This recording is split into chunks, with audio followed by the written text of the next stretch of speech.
Those who can see beyond this color, they're going to see the color of Allah. Sibghatullah. So whose color are you taking? You think you want to take the white color? It's from this world. Everything from this world is lowest of the low. You want to take from the black color, it's from this world. Lowest of the low. You want to take from those ones who are with Allah. Don't you know, Turkish saying, you have two roses next to each other, different color, they start to take each other's color. We want to be with the awliya Allah because they have the color of Allah. And we want to take that color. The only power in the world that was able to make this happen for hundreds of years were the Ottomans. For the love of Allah and His Prophet alone, not because of race or nationality. They take the color of the Prophet ﷺ.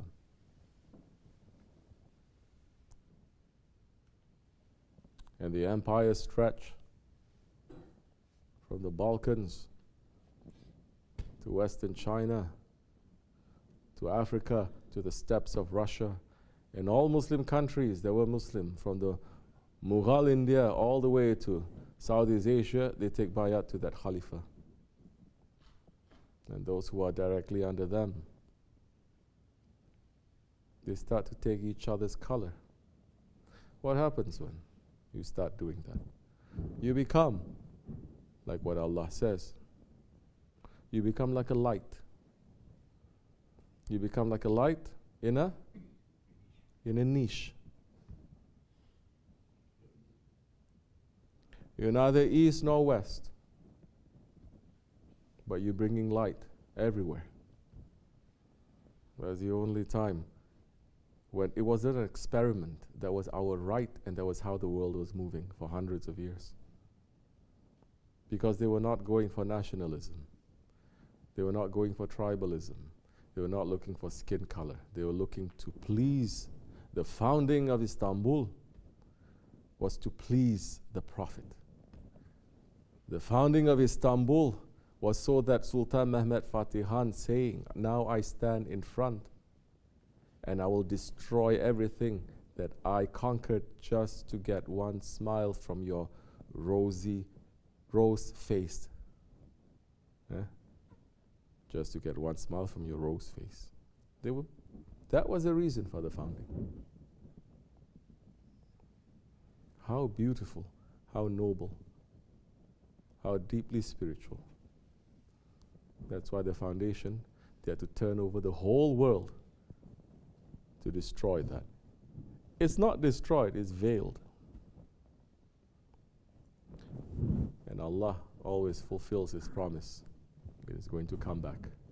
Where are we when it comes back? How are we going to be active when it comes back? Just to say, I'm Ottoman, I'm Osmanli, and like some foolish ones, they're saying, you have no right to use that word. You have to take it down. We are the Osmanli Dergah. Subhanallah, you become like Yahudi, huh? What happened? You trademark that name?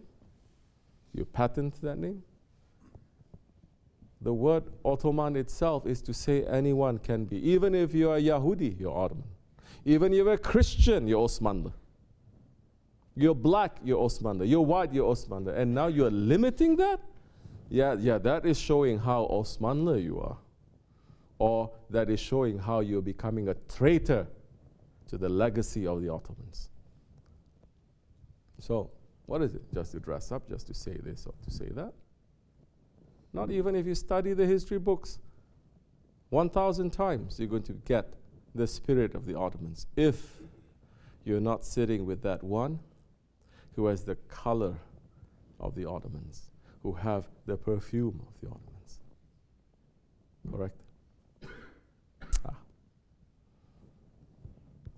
I was just remembering today because I was cleaning my room a little bit and I saw again a dagger. It was a bayonet that one of our brothers gave me some time ago. And it was a bayonet that was from the time of the Ottomans in the Battle of Çanakkale. Bayonet, that knife that they put at the end of the long gun, that they have the rifle. And took it out and see how beautiful. They have Bismillah ar-Rahman ar-Rahim on it, they have the Turash, they have everything in there. Because what the Ottomans did was, their life in this dunya is connected to Akhirat. You're in the military, it is connected to the Akhirat. You're a shepherd, it is connected to the Akhirat. You're a politician, it's connected to the Akhirat. Every profession, there is always a peer of that profession. So there is no separation. Like what we talk, heaven and earth separation. There is no separation. There are bridges. We're not saying the same, but they are bridges. So I was looking at that bayonet. I was thinking, this is from the time of the Çanakkale. How honored we are to hold that. Oh, of course we have to say this because the Battle of Çanakkale is coming, no? I forget. Then I remember Shaykh Efendi's time. It is coming to the point of the Ottomans. The color and the smell that our Shaykh is giving to all of us from beyond the mountain of Kaf is still standing and giving to those who are asking. Because until the Ottomans come back, there's no peace in this world. There's no justice in this world.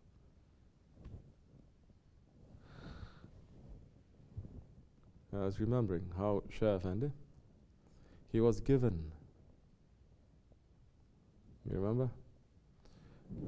There was this very one saintly looking old man, clean face, so much light from his face. And it was a very old man, but he was standing still, very strong, trying to stand very strong and firm and brave.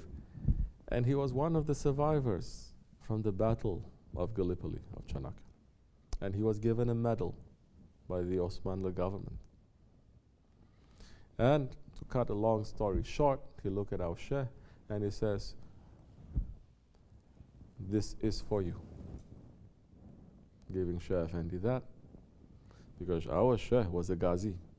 He get all the titles too. He was a Ghazi and he was also a Shaheed. Of course, some, their spirituality is, mashallah, flying so high.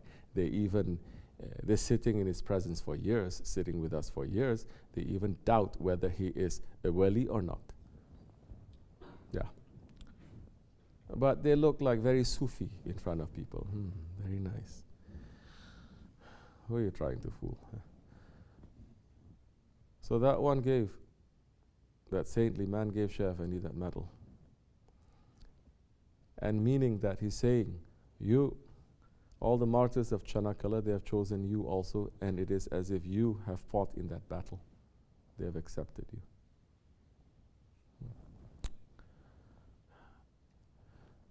So that battle is coming near, the commemoration of that. We have to fight that battle every day. Karbala is not just once a year coming, everyone is hitting themselves, everyone is crying. Rest of the day, what? You're jumping up and down in clubs. Karbala is happening every year. But Karbala is also happening every day. Every day, if you are not fighting with your ego, if you're not fighting against to the Yazid, if you're not fighting against to the, let's say, Ship? If you're not fighting against, let's say, the Anzac, you understand? If you're not fighting against your ego, then you're not preparing yourself for the Ottomans to come back. Then you have no right really to commemorate that. It's just for show. Because they fought for something. They gave their lives for something, for Islam. What are we doing for Islam? It's not to go here and to go there and to go there and to fight physically also. There is no permission for that, and it's all crooked. Some way, somehow, it is crooked. But are you fighting against your lower self? Start with that.